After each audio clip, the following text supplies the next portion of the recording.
بسم اللہ الرحمن الرحیم۔ عدت کے حوالے سے ایک بھائی نے سوال پوچھا ہے۔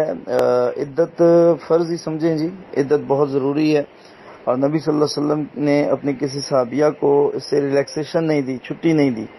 ہاں، بوقت مجبوری، بعذر مجبوری، بشرط مجبوری عورت باہر نکل سکتی ہے۔ محدثین نے اس پہ جو ہے وہ شک نکالی ہے، رستہ نکالا ہے، کبار علماء کرام نے یہ رائے قائم کی ہے۔ اس پہ بھی ہمارے پاس کوئی شریعت سے دلیل نہیں ہے نبی صلی اللہ علیہ وسلم سے، لیکن اس وقت کے بھی بہت بڑے عالم مفتی شیخ الحدیث عبد العزیز صاحب رحمہ اللہ، یہ فیصل آباد جامعہ سلفیہ کے شیخ الحدیث ہیں۔ تو اسی طرح دیگر کچھ شیوخ جو ہیں، عبد العزیز علوی صاحب کے ہمراز، جو ان کے یعنی کہ ہم اثر لوگ ہیں، انہوں نے بھی اپنے دروس میں یہ چیزیں ذکر کی ہیں، لیکن آج تک مجھے اس پہ بھی دلیل نہیں ملی۔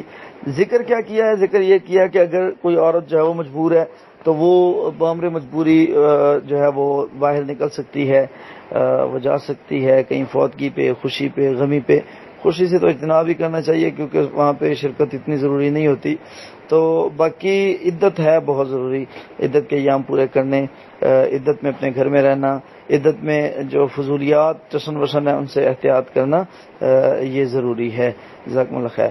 باقی رہی بات چھوٹے بچوں کے حوالے سے، تو چھوٹے بچوں کی نگہداشت گھر میں رہ کے ہی ہو سکتی ہے، اس میں کوئی ایسا مسئلہ نہیں ہے۔ رہی بچوں کے اسکول وغیرہ کی ذمہ داری، ان کو جو ہے وہ ٹیوشن سینٹر چھوڑنے کی ذمہ داری، تو میں سمجھتا ہوں کہ اس میں اپنے کسی بھانجے کو یا بھتیجے کو جو ہے وہ برائے کار لایا جا سکتا ہے۔ تو ہر چیز کے 100 قسم کے حل نکالے جا سکتے ہیں، لیکن اس میں مجھے کوئی جو ہے وہ شک ایسی نہیں ملی کہ جس کی بنیاد پہ میں یہ کہہ دوں کہ عدت ضروری نہیں ہے۔